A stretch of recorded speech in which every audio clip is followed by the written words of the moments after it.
This session is on the globalization of literature in an unequal world, which seems to me has been a running theme over the past day and a half, but we'll be able to dive in. And I think this promises to be an exceptional conversation. Um, Global networks of publishing, translation have pushed literary outputs from the global south into wider circulation. I think we can agree on that.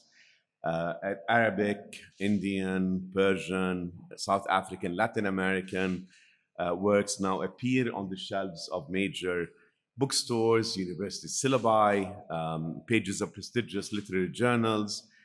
But there lies a question behind this kind of visibility, and that is um, what what is it, right? You know, what defines this sort of universal or world literature? What has there been a shift, and what has this shift really changed? Um, has literature become a true space of encounter, or does it still reflect the same global inequalities that shape our political and economic lives? Some of the questions that we want to perhaps address is, and I'll go back to my remarks this morning, has translation helped us understand each other more fully, or has it reinforced a curated, palatable kind of otherness?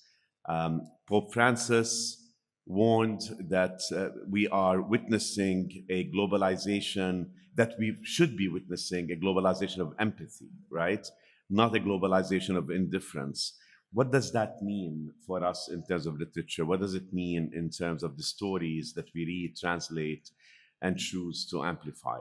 So I'm going to turn it over to Nisreen first, and then to Ranjit. But before I do that, I just want to say how proud I am that Nisreen will be with us in Doha in September to headline our 10th edition of our Hiwarat series. And this one will be focused on Sudan. And that's starting in the fall, can I say? Yeah. Nisreen will be joining Georgetown University in Qatar as a practitioner in residence, joining the ranks of people like Kamila Shamsi, who has been a writer in residence for a year and going on. And I'm equally pleased to have the honor of introducing another erudite thinker, and that's Ranjit Hosko. But first, Nisreen, let's hear from you. Thank you. Thank you so much for that generous introduction. A couple of things to start with. I've been listening to the introductions of the way people have started their contributions over the past day and this morning. And the most common thing that people say or start with is, I grew up in, or I grew up with.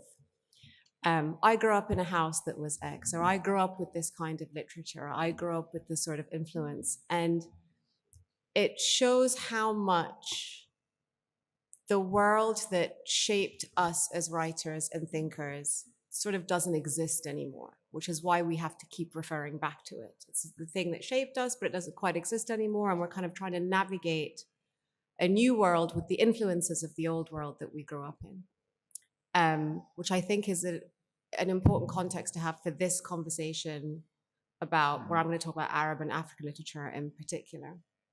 Second thing I want to say as context is, as the only fellow here who's never written fiction and will probably never write fiction, I feel like my role is to be the downer. Because there's very little in nonfiction writing or narrative nonfiction writing that comes close to the sort of nourishment of the soul that we've been talking about for the past few hours. Although we try, but at the end of the day, you don't really have the same tools to really move people and create imaginations and worlds and separate universes that people can immerse themselves in. So on that note, I am going to talk about the world I grew up in, the literature I grew up with. I'm a nonfiction writer who is heavily influenced by fiction writing, and I still sort of can't believe that I'm a nonfiction writer because I didn't even know such a thing existed until very late in my life.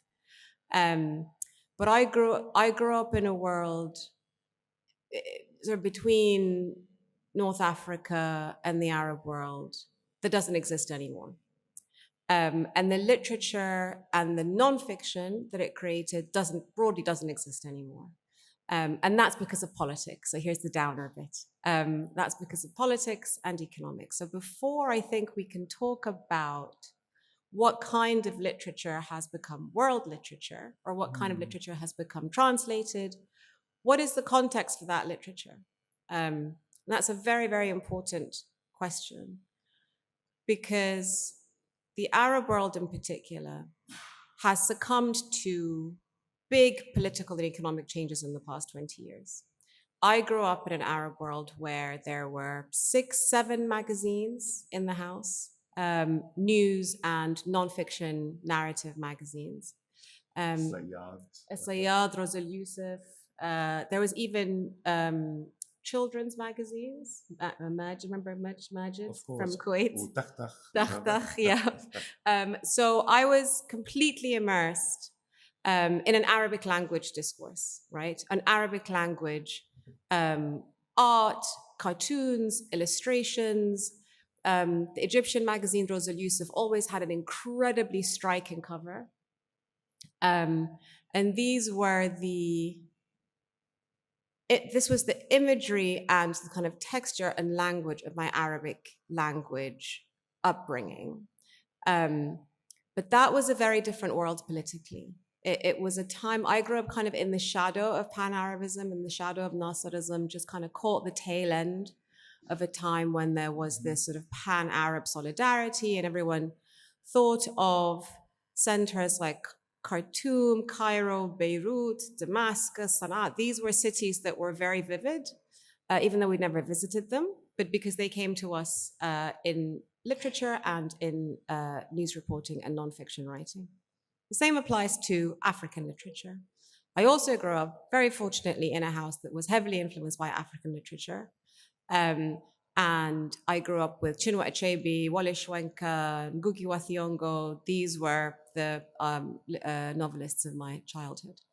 Those were also in a context that does not exist anymore, in a kind of post-colonial, post-independence reflection on how the previous era had informed political and economic crises. And one particular book that I still think about constantly is a book called No Longer at Ease, which was the third installation of a trilogy that had the second part of it was Things Fall Apart, which is the one everyone knows. But there's actually one before and one after.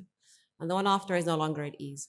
And No Longer at Ease is about navigating city life in Nigeria as a young professional who can't make ends meet. That's all it's about, and it's about finally succumbing to taking a bribe. The whole thing is building up to the kind of corruption that you become compelled to, but because it's the last book in a trilogy, it is the culmination of 300 years of colonialism, imperialism, breaking down tribal structures, moving people from the village to the city. But that kind of literature could only exist at a time when these countries politically were discussing and engaging in questions about what has colonialism done to us? What has neo-colonialism done to us? Not only in terms of resource extraction, et cetera, but also in terms of seeding things like corruption and bribery and making lives unviable in cities, et cetera. So that kind of literature had a political context, had political freedoms that implicitly liberated it in fiction and in nonfiction. And it felt, most importantly, and I'll make this last point, most importantly, it felt hyper local. It felt hyper native. I do not recall any Western influences in my Arabic or African education, literary education, until I would say the kind of mid-90s. but we'll get on to why that happened. So I'll stop there as a background to the kind of what is the literature that is in the slipstream now, in the global bloodstream now, compared to what it was 20, 30 years ago. I'll pass it Thank to you. Ranjit. Thank you, Ranjit. I thought there was going to be a prelude to more that you were going to say. No, there's time. But I was very struck by what you characterized as not in a bad way, but possibly in an elegiac way, this nostalgia for the kind of ethos that many of us grew up in and which is now lost or fragmented. And as you were speaking, I thought there was such a very strong resonance for me with the kind of still Nehruvian India that I grew up in. And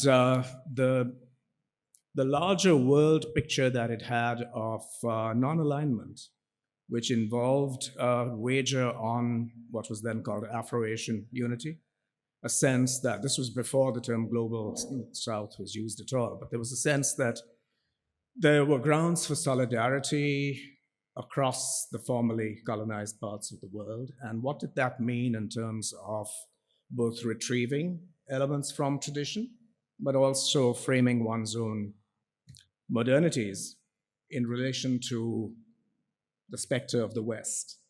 So I think I was shaped by a certain kind of navigation between this larger non-aligned world picture, also the fact of, yes, indeed, having grown up in a very multilingual family, a multi-ethnic, multilingual family, and being always caught up in, I can't remember a time when I wasn't translating. So what I want to talk about today really has to do with translation as a form of being, if you will, form of navigating a way through the world. And this has informed my practice as a translator, which is not adjacent or other than my practice as a poet. I see it as part of my work, my commitment as a poet, if you will. And I just want to dwell on two projects that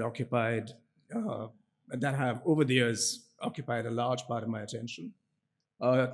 One of them was the translation of a 14th century Kashmiri woman mystic's work, which took literally 20 years because it was sifting through recensions, researching the original materials, finding a voice for this translation, and really unmaking myself, because I came to this first as someone retrieving an ancestral past. But that was at a time when I was very much in the grip of a left liberal politics.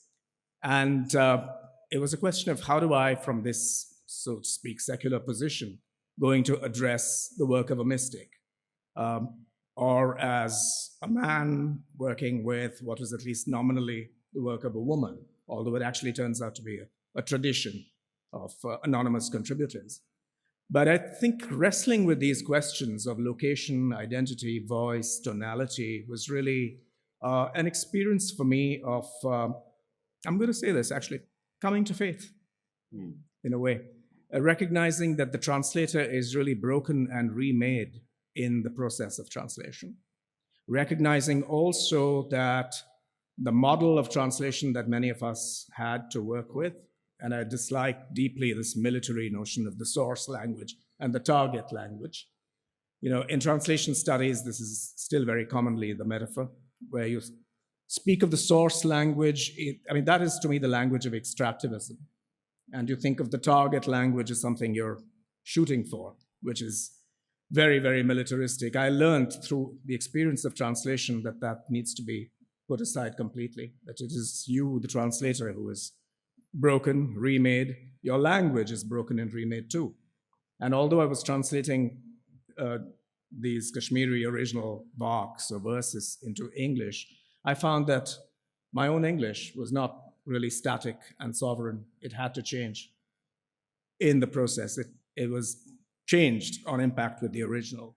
So I want to hold that set of thoughts in play and maybe just share a few remarks here, because I've also been preoccupied with this question of what Weltliteratur can mean. It's a highly contested term. You all know that it comes originally from Goethe's understanding that the masterworks of European literature during his historical period were insufficient. He found himself responding to works coming in from Persian, from Arabic, from Sanskrit. So I'm sometimes puzzled when I see world literature defined as somehow the European canon, because its origins lie in precisely the opposite, in a sense of the insufficiency and inadequacy of the European canon, the need to open it up to make it hospitable to voices, impulses, and forms coming from elsewhere. So when I think about translation under the sign of Weltliteratur, I find myself thinking of what is this for, really? What is the impulse, the motivation for such a planetary expansion, if you will, of literary experience through translation? Is that meant to expand our knowledge, or is it meant to transform our consciousness? So I want us to be able to think about this. What is translation for? Is it instrumental? Is it just to expand our sense of knowledge and therefore mastery over the world? Or does it come from a place of humility? Does it come from a place of being open to transformation? And I think this has certain implications for how translation plays out globally. And as I speak, I'm very, very aware that it still very largely goes in two ways. What we in the global south receive from, so to speak, the global north is still canonical in one way or another. Either it is the established canon, however much you might kick up against it, or it is whatever is dominant at this moment. And the other way around tends to have to do with forms, utterances, tonalities that seem to conform to what is acceptable in what is still broadly a Western canon. So, which leads me to think about how this replicates power hierarchies that are still very much in place, very entrenched. And what might this tell us about the kinds of forms or utterances that exceed this conformity?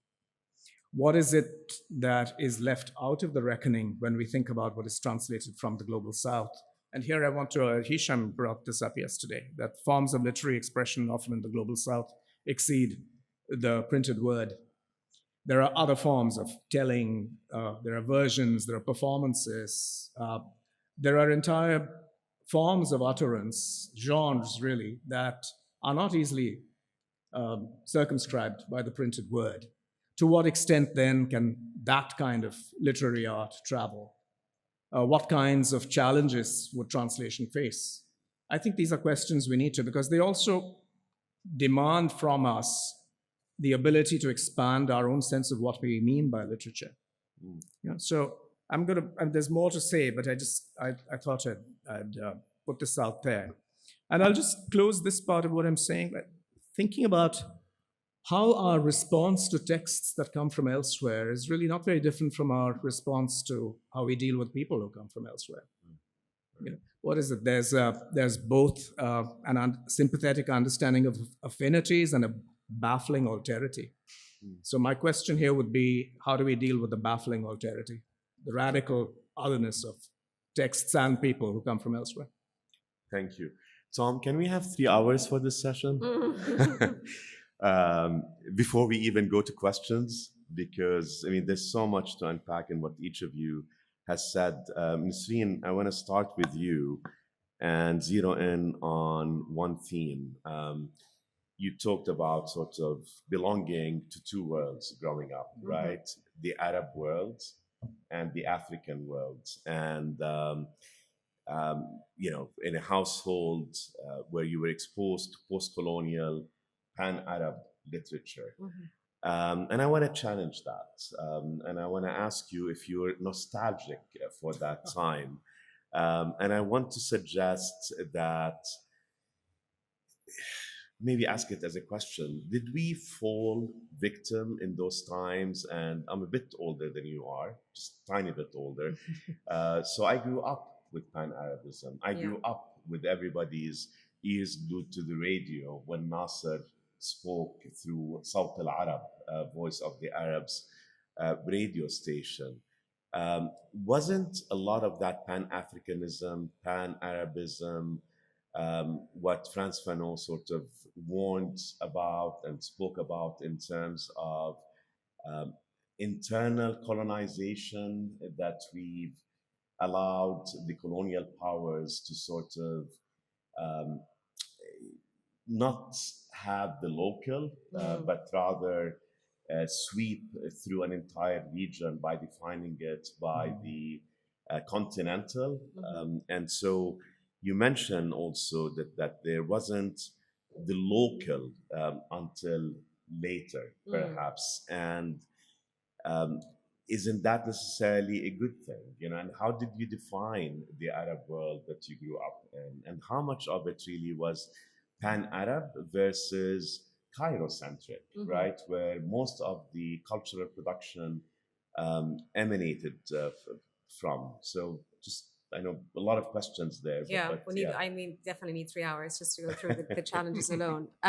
So the answer to the first challenge is, am I nostalgic? Hell yeah, I am nostalgic. It's definitely, it's not, to me, that's not it's not a challenge, right? It's something it's a space I've inhabited for a long time, and nostalgia sounds derogatory, but I guess the way I think about it is what happened, right? Because when you linger in those spaces, or the way I linger in those spaces is try and figure out why they don't exist anymore, as opposed to pining for them exactly in that same formation. Can you define those spaces? I mean, you know, Yeah. So in two ways. So number one, the pure or more pure form of literary or cultural expression that is not mediated or tinged with Western or outside influences. So everything from writing. So actually, one note I made is I'd like to talk about literature in this particular instance as all writing. Right. Right. So in nonfiction and fiction and also journalism.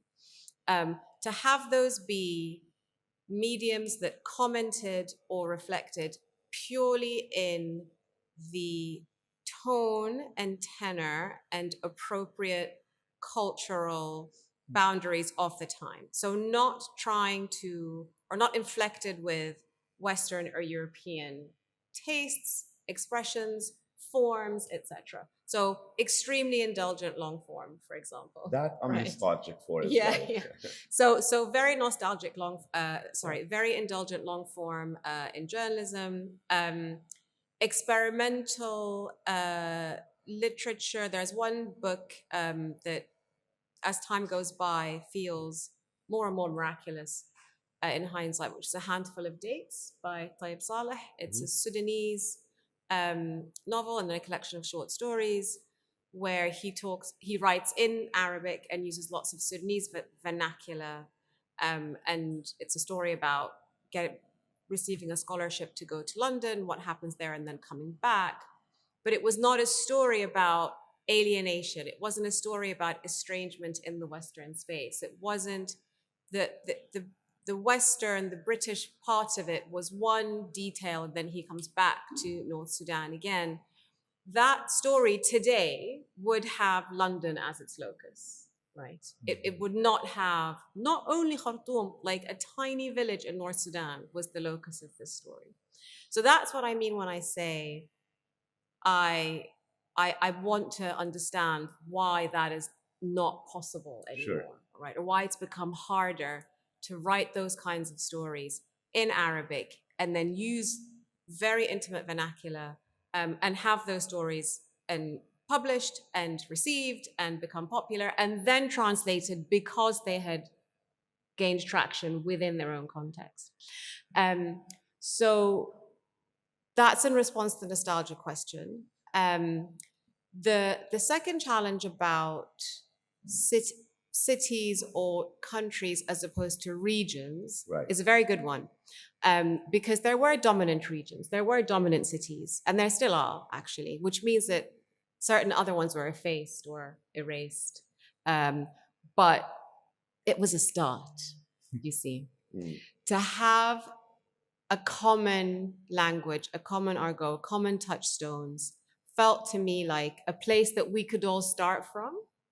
And then we can get somewhere else as individual nations or as individual cultures. Has that happened? It hasn't happened, but I think it hasn't happened for different reasons, which is the politics bit I referred to at the beginning, which is what happened in many parts of the Arab world in a different way in sub-Saharan Africa, is that the political began to expand into expression, even expression that was relatively innocuous, right? So everything today, that expression is everything from putting up a dance on TikTok to writing a poem to writing an investigative piece of journalism. There was a period of relative, this will sound nostalgic, but actually isn't, because it did have its repressions. But there was a period of relative freedom and relative experimentation, particularly in theater and performance culture in the Arab world, the kind of 70s and 80s.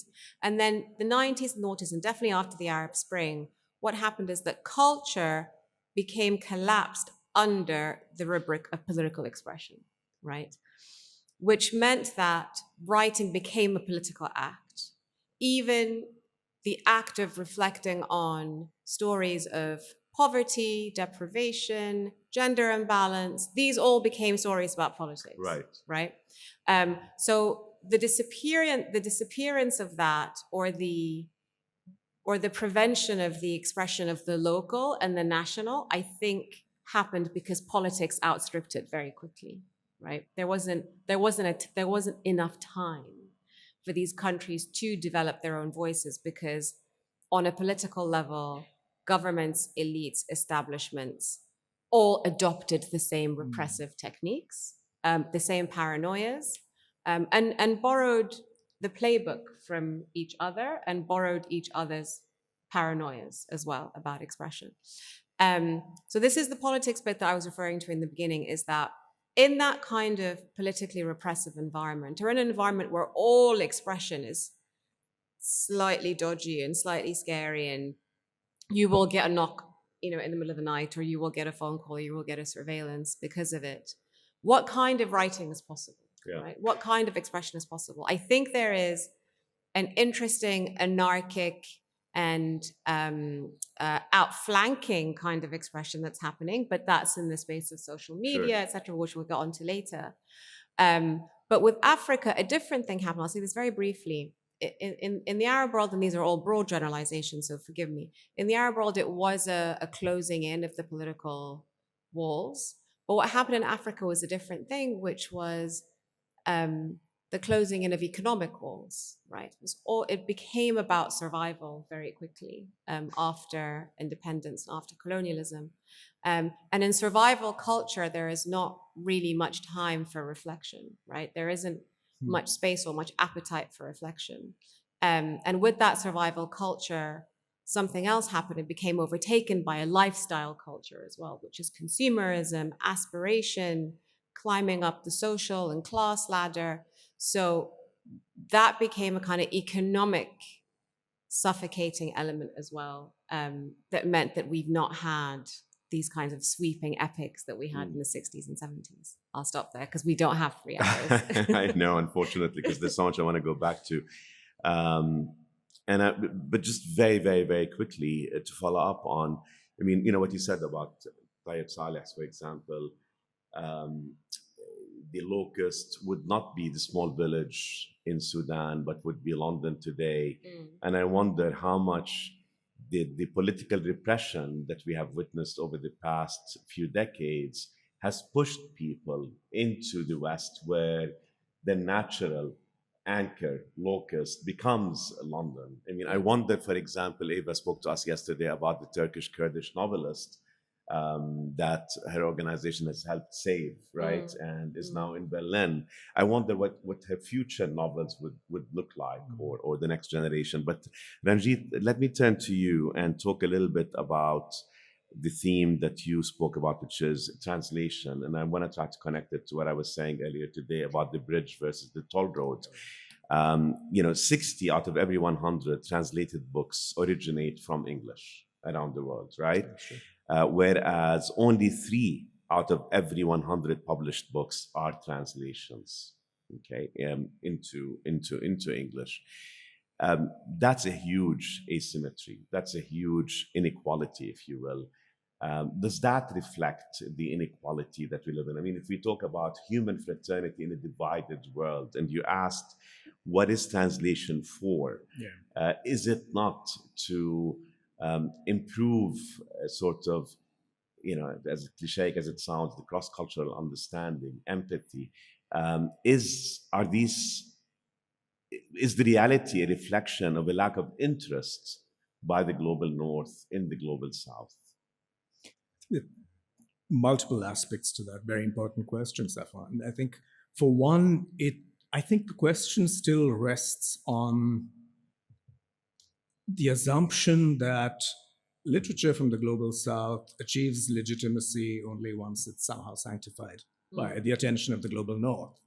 I've, over the years, come around much more to thinking about how that plays out within South Asia, as between what gets written in the so-called regional languages and how much of that comes through to Anglophone readers in India, because it's a kind of it's a reflection of the larger global situation. Sure. And in either case, it comes to my mind, it's the same set of problems. There's a lack of interest among the so-called recipients. And when there is interest, it either comes out of market trends or a sudden sense that one needs to know more. To refer back to how I began my remarks, there's a kind of an investment in expanding one's knowledge in some ways. I would far prefer a situation where this comes out of bafflement and curiosity, a recognition that one is insufficient, one needs to know more. That would be much more of a bridge-making exercise from my point of view. And I don't know what we can do about this, but just speaking in terms of what kind of human we're imagining, which has been a major trajectory through these conversations we've had, I'm wondering what kind of ideal reader this would be who would receive texts in translation. How would that reader remake themselves on the grounds of recognizing, I have to use a Levinasian turn of phrase, recognizing the vulnerability of the other, the fragility of the text that's coming to you? What do you have to do? What is your ethic as a reader? I think these are questions that interest me increasingly. And I don't know that there's a whole range of practical solutions, but to me, I think the deeper questions have to do with a certain ethic, a certain willingness to transform your own consciousness, to be open to being transformed by other languages, literatures, and genres. So, I mean, how do you do that, given that the centers of power, are incredibly North and West oriented, right? It is the editors, it is the publishers, it is the prize committees, and all of that. So how do you break through that structure so that what is provocative, if you will, and not very comfortable that's coming out of the global South does get recognized? Well, this is where I think the wager needs to be on immersing yourself in the elsewhere from which texts are coming to you. And how do you achieve that? Do you see that changing? Do you see... Frankly, no. I don't want to be bleak about this, but I don't yet see that. Okay. But because it also involves really remaking your own understanding of your sovereign position. Yeah. Are you willing to do that? Are you willing to engage in a granular way with other kinds of histories? I mean, I don't see that happening, quite frankly. It's a challenge. Yeah. I think one more question to you, Nisreen, and then we'll turn to the audience. You and I spoke earlier about Palestinian literature, and here I'm using literature as very writing, broadly, right? As writing, because I mean, you talk about the fiction and nonfiction, and from my point of view, the lines are very blurry, right? I mean, Hisham's The Return is nonfiction, but it's very much literature, and there are many, many examples in this room. You look at the works of Kanafani, Darwish, Sahar Khalifa, those have persisted, right? You know, those come from that era that you spoke about earlier. And you look at more recent works, right? And they all have as the locus Nablus, Yeah. Haifa, Jaffa, and so on. Um, can you talk a little bit about that? Do you have some thoughts on the how Palestinian or Palestine focused literature, contemporary Yeah. literature, differs perhaps from other types of literature that um, emanate directly or indirectly from that region? Yeah. No, I do think it's different. And I do think it's important to carve it out because it has a different political context. It's more, it's live, right? The political firmament is fertile Right. in Palestine, because it's not been repressed by its own people, right? It's not been silenced by its own establishment. And it's happening by the diaspora. to a large Exactly, extent. exactly. There's a huge diasporic element as well, and there is also the urgency of the occupation that Right. is also driving it. But I completely agree. Palestinian literature has subjective conditions that, in a way, keep that space alive, and teach us something about how important it is to have the enemy be without. If that makes sense. Yes, totally. Yeah. For that space to still be fertile. Yeah. But I'm beginning to get a little wary of the more recent Palestinian writing, or writing about Palestine, by Arabs in Arabic, and I would actually count myself amongst them, which is a sort of writing in the tone of plea all the time, Yes. right? Or Agreed. writing in a way, and I try and be very careful about this because you are constantly trying to humanize or trying to use whatever emotions you have in your arsenal or emotions you can trigger in people in your arsenal to move the needle somehow. So you end up reinforcing and reifying all these notions of Palestinians as victims or as two-dimensional or as not having mundane and miraculous ways in which they live their lives as well, right? Beyond occupation, beyond suffering. But that is also related to what we're talking about, which is that the center of power, the center of taste, the center of appetite remains one that is dominant and domineering, right? And in many cases, suppressive. Yes. And so you need to ingratiate yourself with it somehow, because it's the only place that still has the levers. It's the only place that can still where you can sell your books. It's a place where you can stop the arms. It's a place that still has the power to silence guns.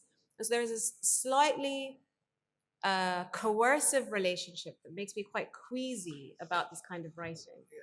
I mean, and I think it's my fault for sort of putting it all under one category because there are so many subcategories. Yes, definitely. And I get totally what you mean, by those that take on a strong political tone, a strong victim tone, and that try to humanize what is already human. I guess what I'm referring to, and I'll use this as an example, and then we'll turn to the audience.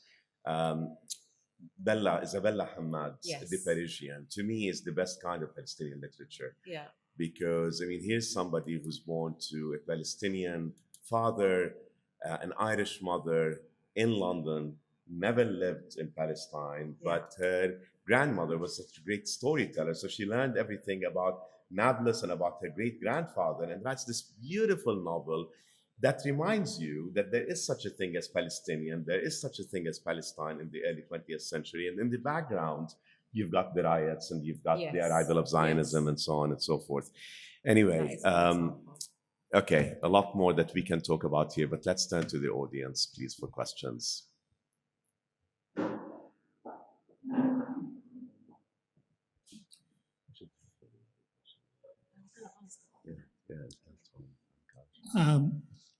One problem with global literature, with reading books from other cultures in different languages, is the encounter with diversity, with alterity, with otherness. Now those who reject foreign literature risk rejecting also other forms of otherness, like the diversity of one's neighbors, of one's relatives, and ultimately the diversity which is hidden in ourselves. In a sense, we have to translate ourselves to ourselves. Mm. We need to interpret, to negotiate with the alterity which is hidden within us. I wanted to stress this point and ask you to elaborate. Thank you. Ranjit? Thank you for that response. This touches also on some of the examples I was dwelling on when I spoke yesterday, which had to do with what looks like a very European history of the novel. We were talking about Cervantes, and once you start excavating it, you open it up, you realize that actually there are erasures, there are silences, there are translations, and suddenly this text and its key character open up and find place in a larger Sufi world, going back to Arabic elements within Europe, which have been suppressed. So I think what you're saying also reminds us that subjectivity, human selfhood, is really always, it's a work in progress. We're each of us is a montage of impulses and inheritances, and which is why we're always translating ourselves to ourselves. Mm. So I think once we come to that recognition, our understanding of alterity is altered, for lack of another word. So instead of constantly holding ourselves within a certain citadel of who we think we are and what our culture is, the opposite becomes true. And I think for me, increasingly, as I think about and practice translation, it's crucial that if we are to be properly human, we need to move categorically away from the xenophobia that is coming to define our times. We need to embrace xenophilia as a proper attitude. And I think translation, however modest and artisanal it sounds as a practice, is actually that. It's a wager on the project of xenophilia. You're Right. reaching out to what seems to be foreign, other, from elsewhere, and in the act of translating and reading, you actually build that bridge. And literature is only one very important form Yeah. of creating that bridge Absolutely. and creating that xenophilia, right? I mean, performing arts, visual arts. Absolutely. In Confluences, you challenge this idea of the clash of civilization as xenophobia, and I think you use some of those arguments in that. right? Absolutely, because it's also a way of rethinking cosmopolitanism, Yeah. not as an elite activity based on complacencies of your ability to belong globally, but to focus more on the polis side of it and to think about it as a cosmopolitics. How do you commit yourself to quite deliberately moving out of zones that offer you comfort and consolation, and to seek discomfort, to be with others, and to really create common ground, not just to look for it as if it was already there. Thank you.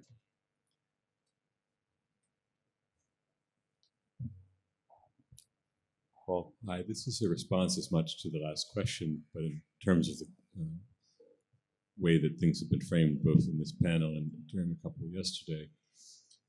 There have been allusions to the need to translate ourselves, to our inner alterity, to the self as a construct or as a mosaic or a collection of fragments.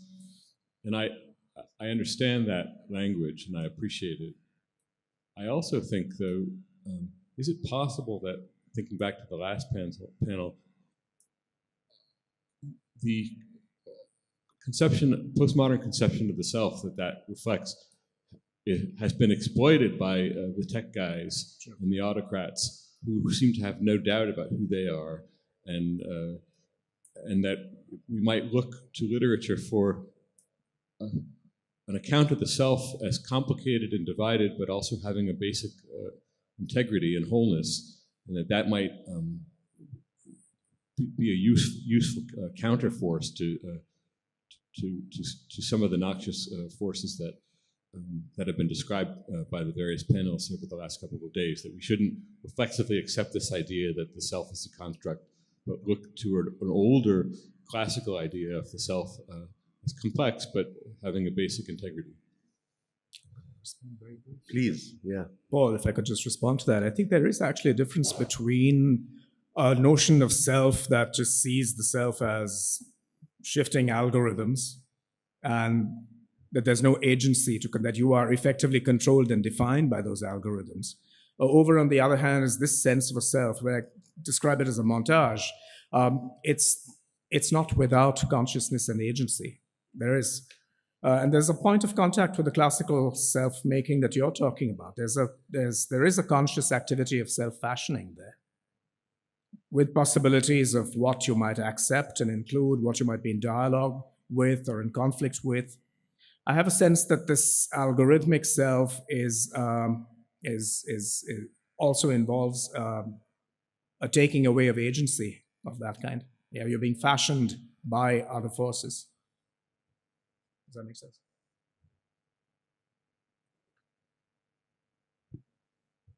Yes, and that makes sense, but we're asked here to recognize our vulnerability and frailty, and to some extent, and I come from from the Catholic tradition, and the beginning of the recognition of our frailty from my tradition's point of view is that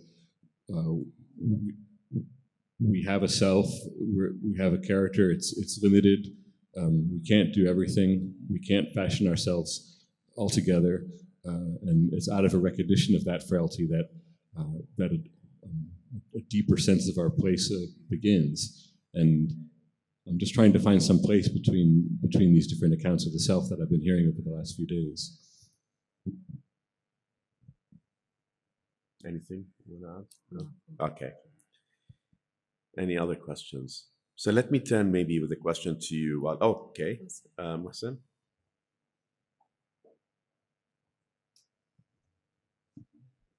I remember reading No Longer at Ease in high school in Lahore. And I may be getting this wrong, but there was this line that I recall, maybe it's from a different Achebe book, but it was, if you're going to eat a frog, make sure it's a big, fat, it's a juicy big one, yeah. Right, and it was because, this guy, he's gone abroad, he's worked in the West, he's come back, and he's, trying to be honorable and not take the bribe, and, and he takes a small bribe, and his life is ruined. And all around him, everybody's taking these big bribes, and he misunderstands the basic things. You never eat a small frog. This had a huge impact on me as a student. I was just curious if you could speak a little bit about, there's one level of us as writers or us operating at the level of, global literature. Something else is also happening in the secondary schools of Asia and Africa and around the world. I'm very curious as to what books do you see students reading in your experience in your different countries, and how has that changed in the course of the last generation? That's a very good question. So they've changed in two ways. So what has, and obviously I don't have ingress into the curriculums of schools across the Arab world, North Africa, but there's obviously state schools and private schools, but the literature component of it has become much more classic Western literature.